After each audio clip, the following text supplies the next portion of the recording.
Muy bien, buenos días, hermanos. Otro domingo más.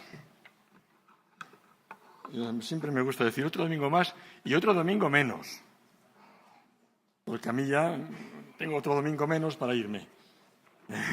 También vosotros, aunque seáis más jóvenes. Estaba hablando esta mañana con una hermana de la tranquilidad que es ver la vida, ver la muerte, la partida de aquí desde los brazos del Señor. Qué distinto es, qué diferente. Pues esta mañana vamos a meditar en la vida cristiana. ¿Qué es la vida cristiana? Y vamos a aprovechar que hoy se celebra el Domingo de Resurrección, pues para hablar de la vida cristiana desde la perspectiva de la resurrección. ¿Qué consecuencias tiene la resurrección en la vida cristiana, en el mundo? De hecho, la resurrección de Cristo es seguramente el acontecimiento más extraordinario que se ha producido en este mundo en la historia de la humanidad. No se le da la importancia que tiene, que alguien vuelva a la vida de la forma como volvió Él. La resurrección de Cristo es, ante todo, la prueba suprema de que el plan de salvación de Dios para la humanidad ha sido consumado con todo poder.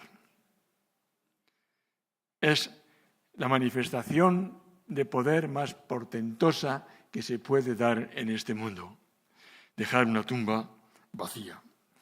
Así que vamos a hablar de las consecuencias de este acontecimiento para nosotros, los cristianos. Los que no creen, pues para ellos significa otra cosa, que también veremos como una consecuencia lógica en el transcurso de la meditación. El plan de salvación de Dios para el ser humano consta de 3 facetas. Son 3 facetas que están diferenciadas entre sí, aunque se van haciendo visibles sucesivamente en el tiempo y en potencia, aunque se van haciendo progresivamente visibles, sus efectos en potencia son efectivos desde el mismo momento en que Cristo resucitó.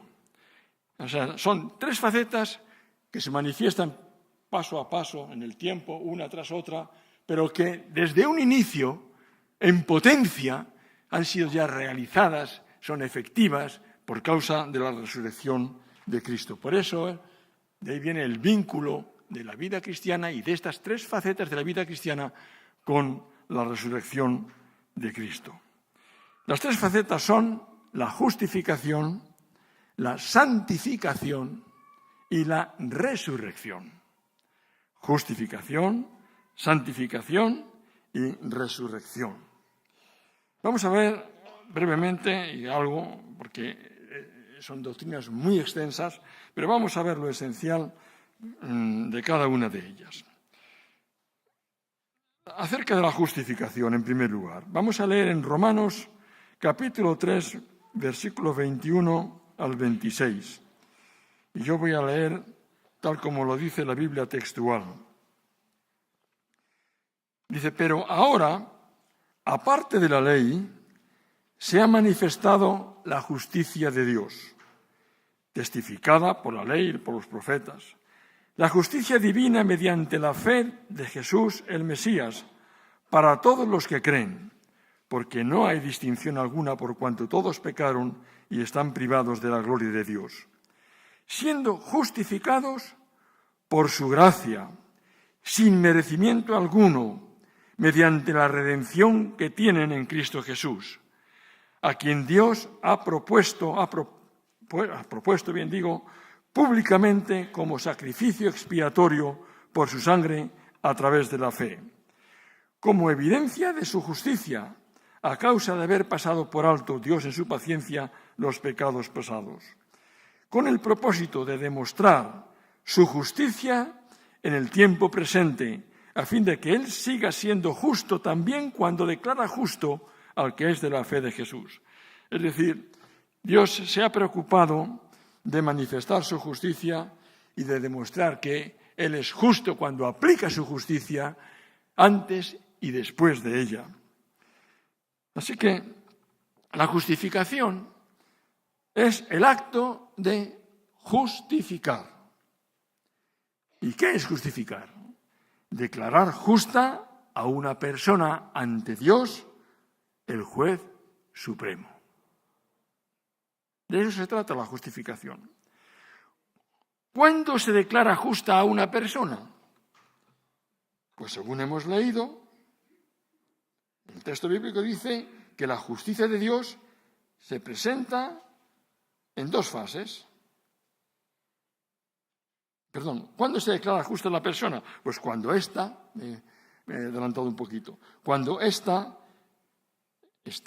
se declara sujeta a la justicia. Es un acto jurídico, como dijimos no hace mucho tiempo. Es un juicio de justicia.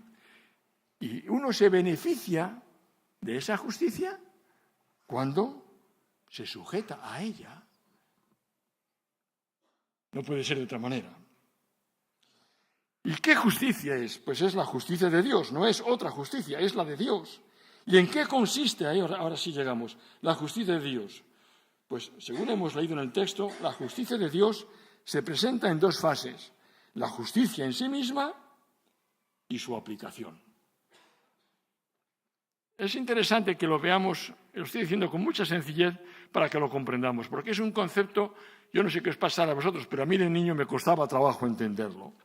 Por fin, con el tiempo lo vas entendiendo, porque todas las cuestiones jurídicas pues, son un poco complejas. Y lo que Dios ha hecho es un acto jurídico en el mundo. No es algo que se ha inventado porque sí, porque Él quiere, pues lo aplica y ya está. No, es un acto de justicia, la justicia de Dios. Bueno, ¿cuándo se declara justa a una persona? Cuando ésta se sujeta a Dios. ¿Y en qué consiste la justicia? Pues en que, como hemos leído, la justicia se presenta en dos fases. La justicia en sí misma y su aplicación. La justicia en sí, por parte de Dios, consiste en dar a Cristo Jesús, miembro de la Trinidad, no uno cualquiera, dar a Cristo Jesús, miembro de la Trinidad, como, según hemos leído, sacrificio expiatorio por su sangre. Es decir, mediante el derramamiento de su sangre, o lo que es lo mismo, la entrega de su vida.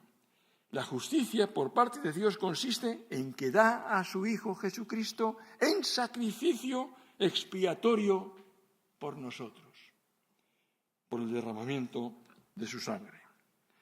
Este acto también hemos leído en el texto, se refiere a él como redención.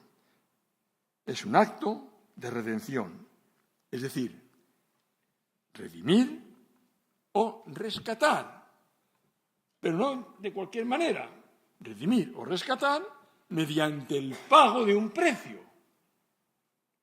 Yo me voy a la tienda, al mercado, y redimo, rescato algo que está allí sujeto y pago un precio y me lo llevo. Eso es lo que Dios ha hecho con su justicia, en su acto de justicia. Redime, rescata, expía, pagando un precio. Cristo pagó el precio de nuestro pecado, rescatándonos ¿con qué dinero? Con su sangre, con su vida.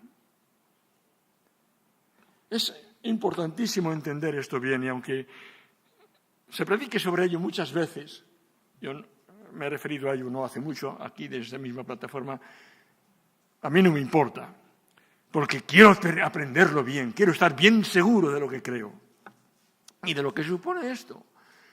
La vida cristiana, la salvación, no es algo, un capricho cualquiera, no es cualquier cosa. No es cualquier cosa.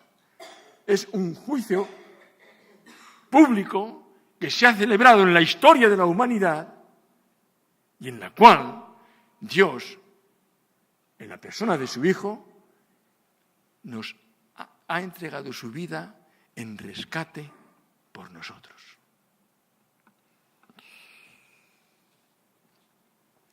La segunda faceta de la justificación tiene que ver con su aplicación. La justicia está hecha. El acto de salvación está hecho. De redención está hecho. Ahora, ¿cómo se aplica? ¿Cómo se hace eso efectivo? ¿A quién se aplica? Y la respuesta que da el texto bíblico es que dice concretamente, se aplica a través de la fe o por medio de la fe. Es decir, la justicia de Dios requiere sujeción, como cualquier sentencia, acatamiento, obediencia, fe. De todas estas palabras es curioso que las Escrituras usan solo la palabra fe. Porque las otras palabras, sujeción, acatamiento, se limitan al ámbito de la fría legalidad. Dios ha dado sentencia, ha declarado justicia y yo me sujeto. Eso puede resultar hasta frío. Sobre todo cuando no se es consciente de lo que se está jugando. Y una de las cosas que tenemos los seres humanos es que no somos conscientes de que nos estamos jugando la eternidad. Porque oímos hablar de esas cosas como si no pasara nada. O sea, otra cosa más. Pero no es así. La vida se termina. La muerte llama a la puerta. Nuestra vida tiene un límite. ¿Y después qué? Estamos hablando de la eternidad. Por eso, solo la fe es la palabra adecuada. Porque la fe implica, fíjate, confianza en el acto. Yo creo porque confío en eso. Confío en lo que Dios dice. Confío en lo que Dios está haciendo. Implica confianza. También implica gratitud. Un acto de gratitud por el acto de amor y sacrificio hecho por Dios. Porque Dios en la persona del Hijo ha muerto por mí. Ha dado su vida por mí. Ha tomado mi lugar. Hay gratitud. Y también implica arrepentimiento. El arrepentimiento no es otra cosa que reconocimiento de la propia culpa. Él no tenía que estar en la cruz, tenía que estar yo. Él no tenía que morir, tenía que morir yo. Arrepentimiento. Señor, lo siento, perdóname, porque soy un pecador. Es el acto de justificación, la justificación de Dios. No hemos sido salvados de cualquier manera. Tiene un costo. Tiene un proceso jurídico. Se ha cumplido con la justicia de Dios. Se ha pagado por el pecado.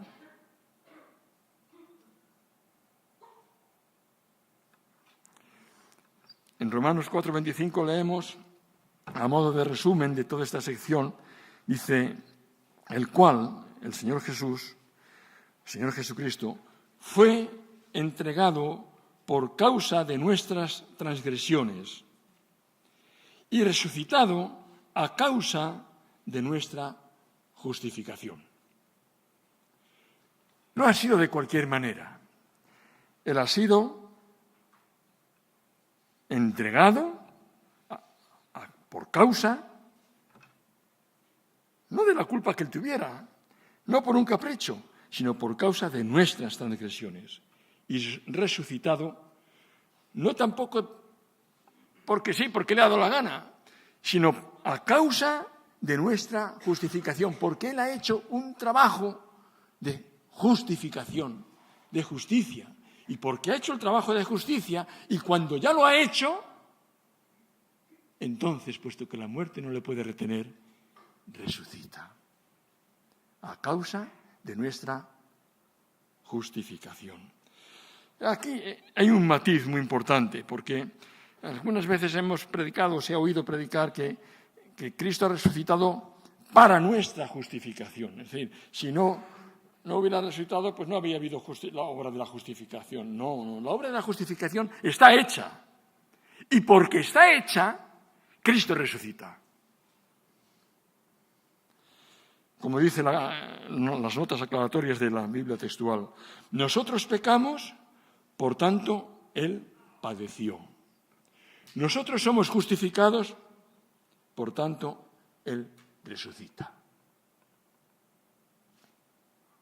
Él resucita cuando ya ha hecho la obra.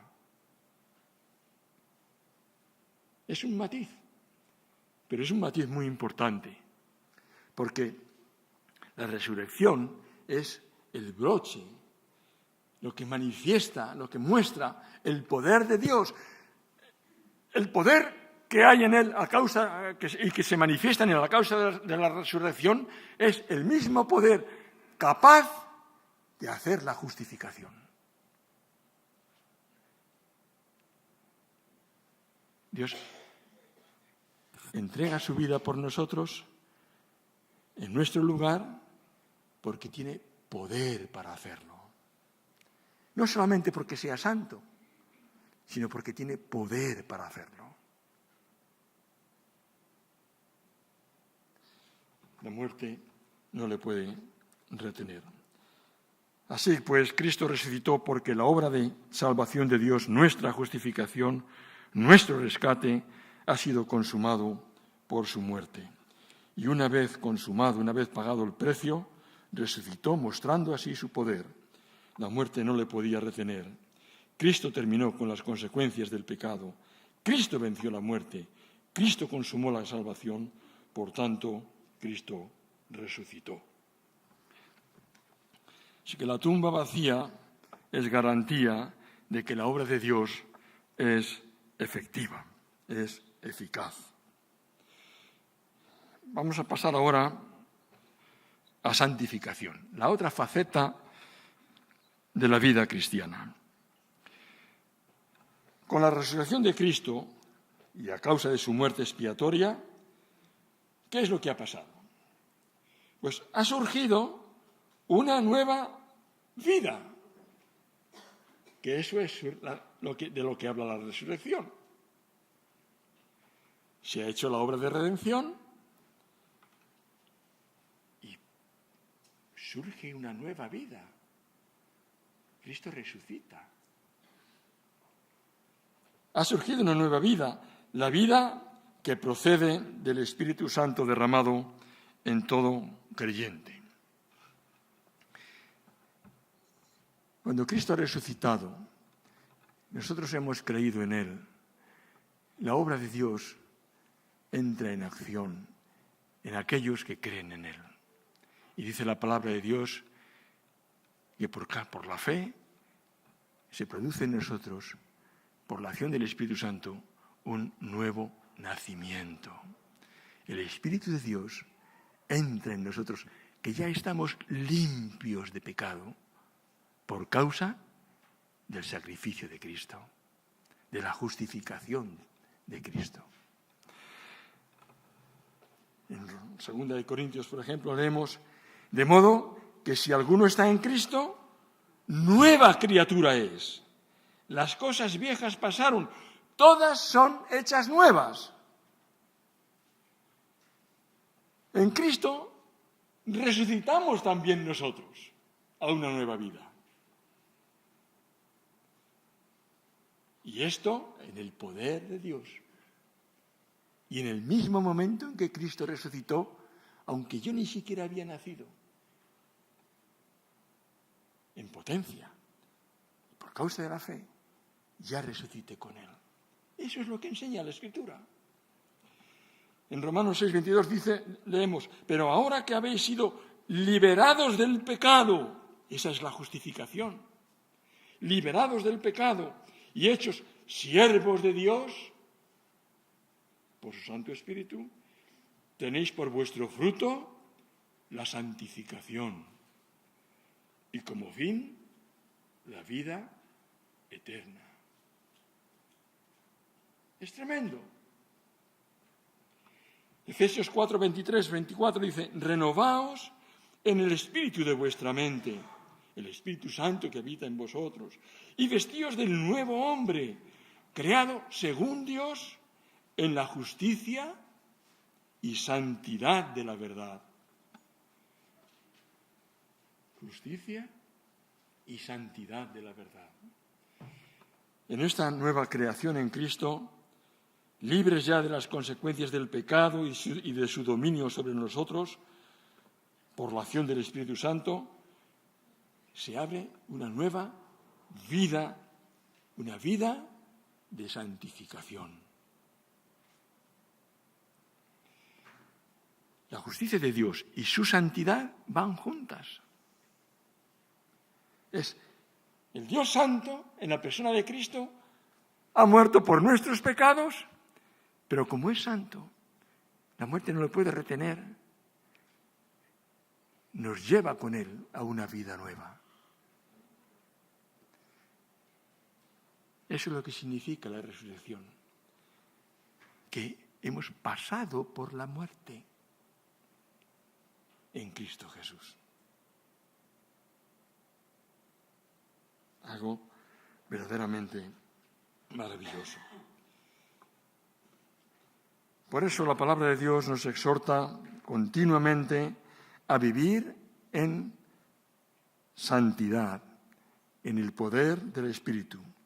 Porque ahora somos el pueblo de Dios llamado a ser santos, por cuanto Él es santo. Sed santos porque yo soy santo.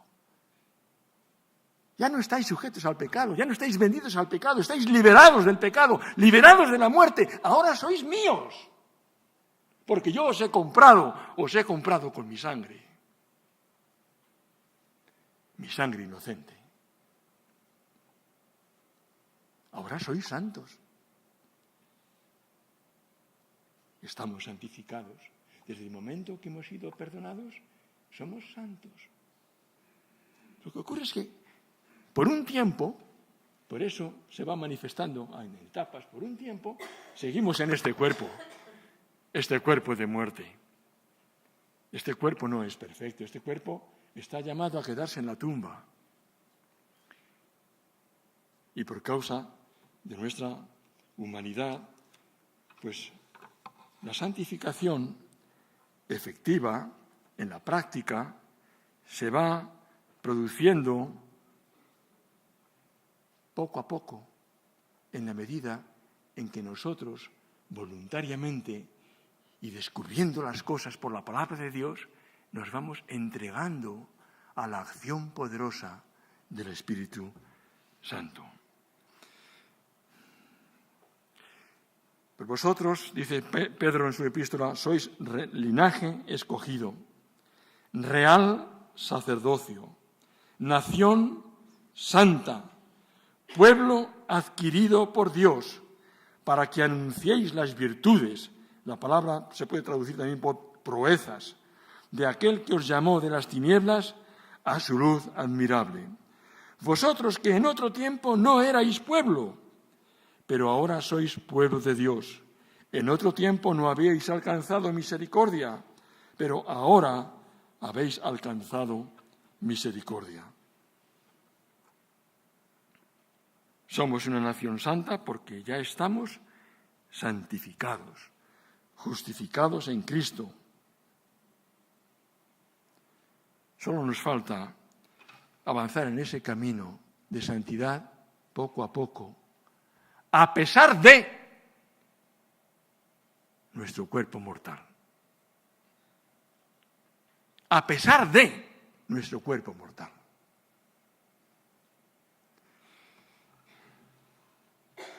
¿Cómo opera Dios para producir esta santificación en nosotros?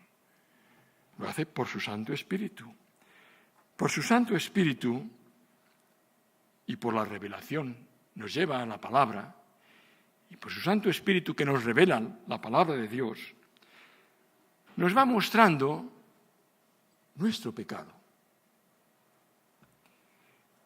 Y nos invita a abandonarlo contando con su poder.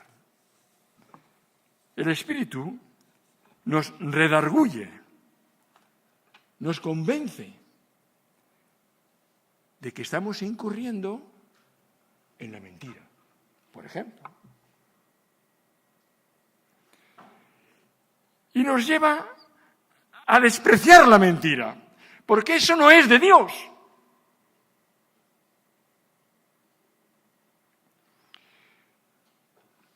Y nos lleva al arrepentimiento. Y si es necesario, a la confesión.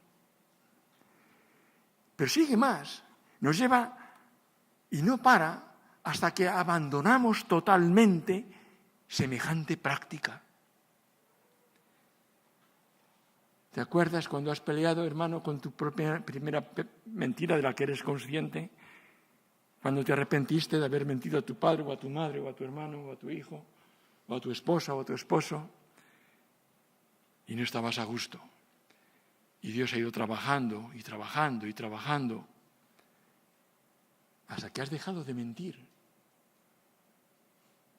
Porque la mentira no es cosa tuya. La mentira no es cosa nuestra, no es cosa de los hijos de Dios. Nosotros somos hijos de la verdad, no somos hijos de la mentira.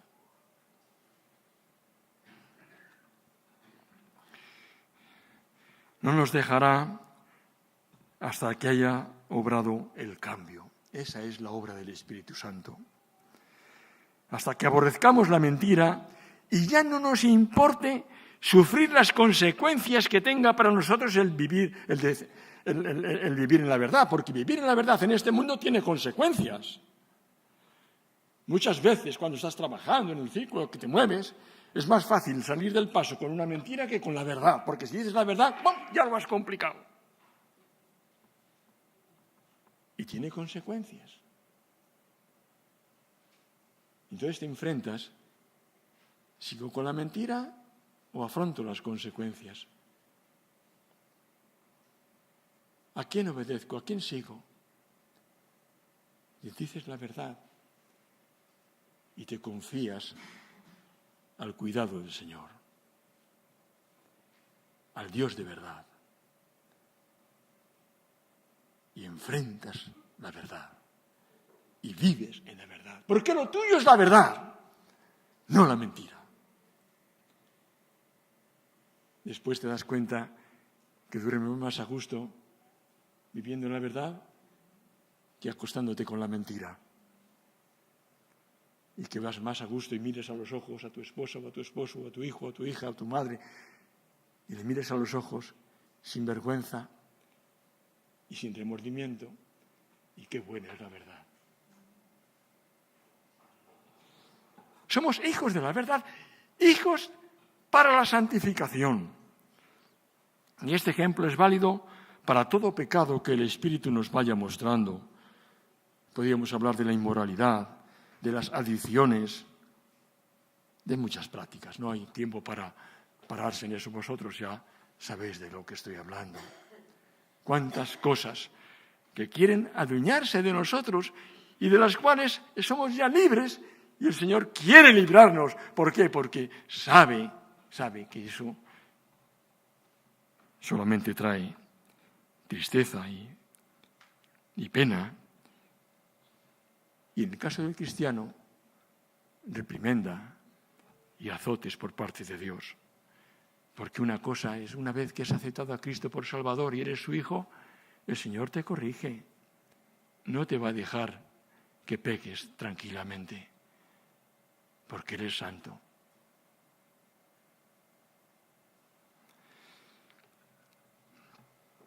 Es la santidad de Dios a que estamos llamados la que realmente hace la diferencia entre los creyentes y el mundo que nos rodea. No hay otra diferencia. Somos iguales a ellos en todo, menos en la santidad.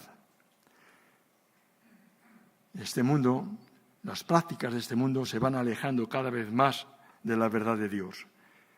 De hecho, la palabra de Dios dice que en los últimos tiempos las gentes, los pueblos, no soportarán la sana doctrina, la santidad, sino que sintiendo comezón de oídos se acumularán para sí mismos como maestros, se alzarán como maestros con sus propias concupiscencias y apartarán el oído de la verdad y serán extraviados a las fábulas.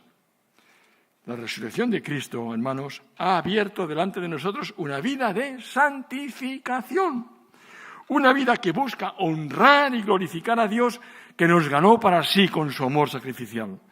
De ahí la importancia del testimonio de la vida cristiana en esta sociedad. ¿Quieres ser creíble? Vive en santidad. La santidad cada vez está más alejada de este mundo. Y ya está llegando el tiempo en que la gente le salen ampollas cuando hablan de la santidad, o cuando les hablas de santidad. ¿Santidad?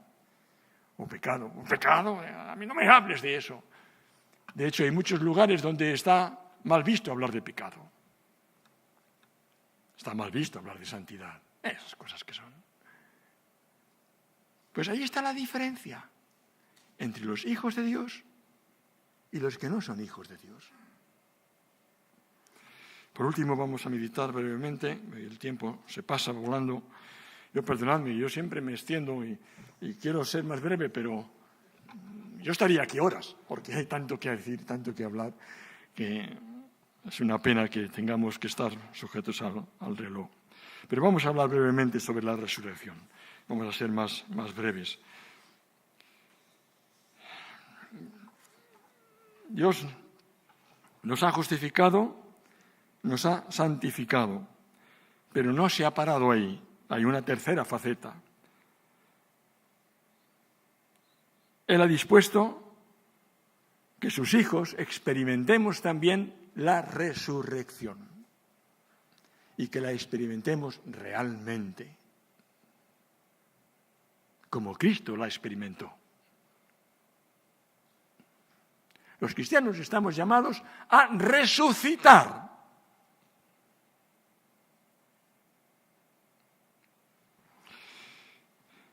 La nueva creación hecha por Dios es total.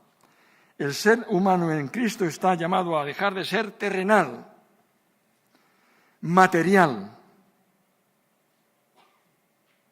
para constituirse en un ser celestial, espiritual y eterno.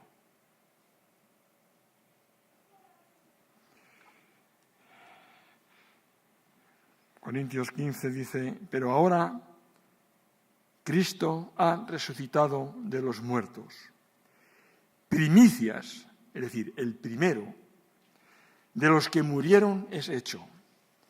Pues por cuanto la muerte entró por un hombre, Adán, también por un hombre, Cristo, la resurrección de los muertos. Así como en Adán todos mueren, también en Cristo todos serán vivificados. Pero cada uno a su debido orden, en su debido tiempo. Cristo, las primicias, el primero. Luego, los que son de Cristo, en su venida.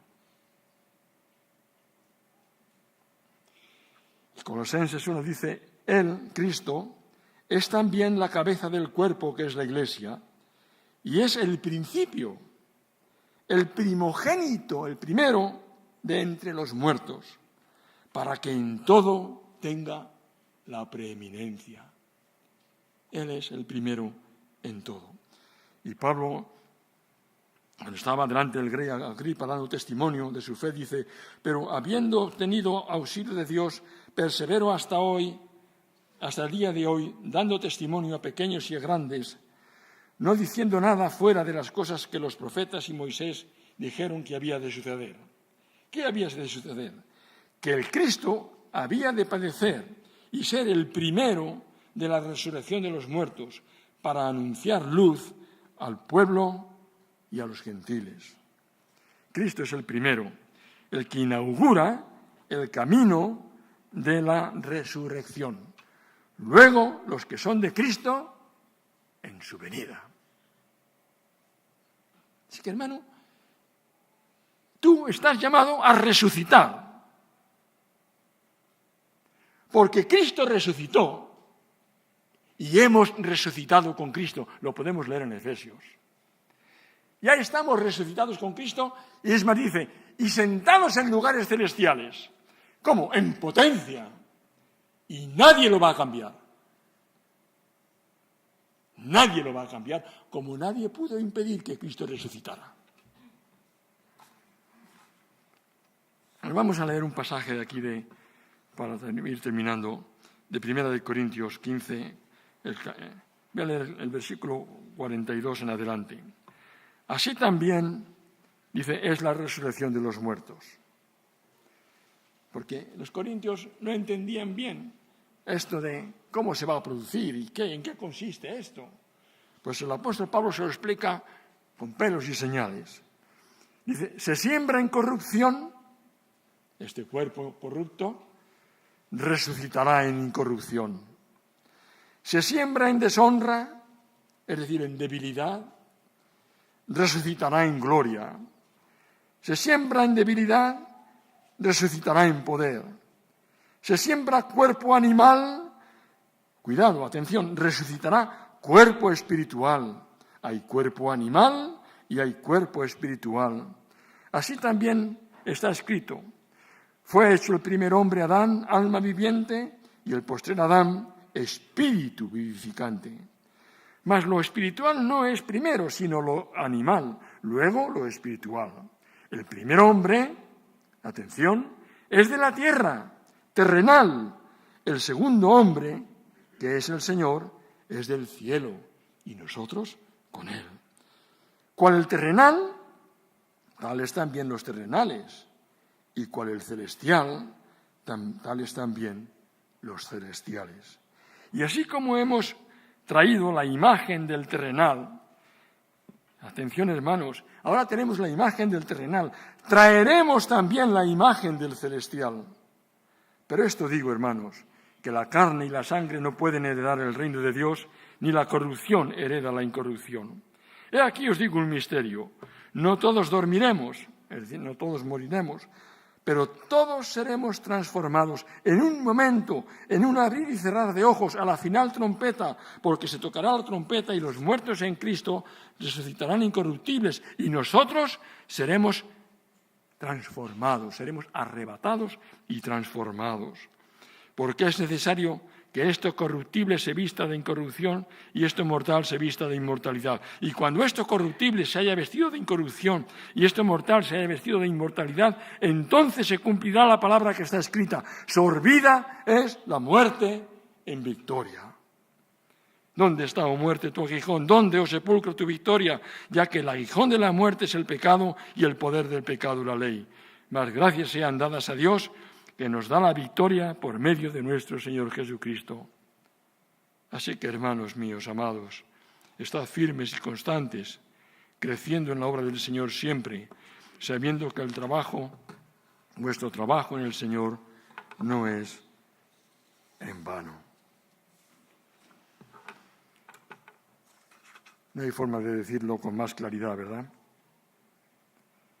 Por eso el apóstol Pablo escribía también a los corintios en otro lugar y les decía, por tanto, dice, no desmayamos ante esto que hay en nosotros, lo que hay ante nosotros, no desmayamos. Antes, aunque nuestro cuerpo se va desgastando, ¿verdad que se va desgastando? Ya lo creo. El interior, no obstante, se renueva de día en día, cada día es más joven. Pues esta leve tribulación momentánea, esta vida en el cuerpo, produce en nosotros un cada vez más excelente y eterno peso de gloria. no mirando nosotros las cosas que se ven, sino las que no se ven. Pues las cosas que se ven son temporales, pero las que no se ven son eternas. Cristo nos ha justificado, nos ha declarado santos, nos santifica por la acción de su Santo Espíritu y ya nos ha resucitado juntamente con Él. Solo hay que esperar un poco, pero ya lo ha hecho. Una obra cerrada y sellada que se está produciendo paso a paso en el tiempo y que nada ni nadie podrá cambiar ni impedir. Repitamos el texto. Así que, hermanos míos amados, estad firmes y constantes, creciendo en la obra del Señor siempre, sabiendo que vuestro trabajo en el Señor no es en vano. Esa es la vida cristiana. Estamos llamados a santidad, hermanos. Estamos llamados a vivir por la eternidad en un cuerpo glorificado, semejante al de Cristo. Amén.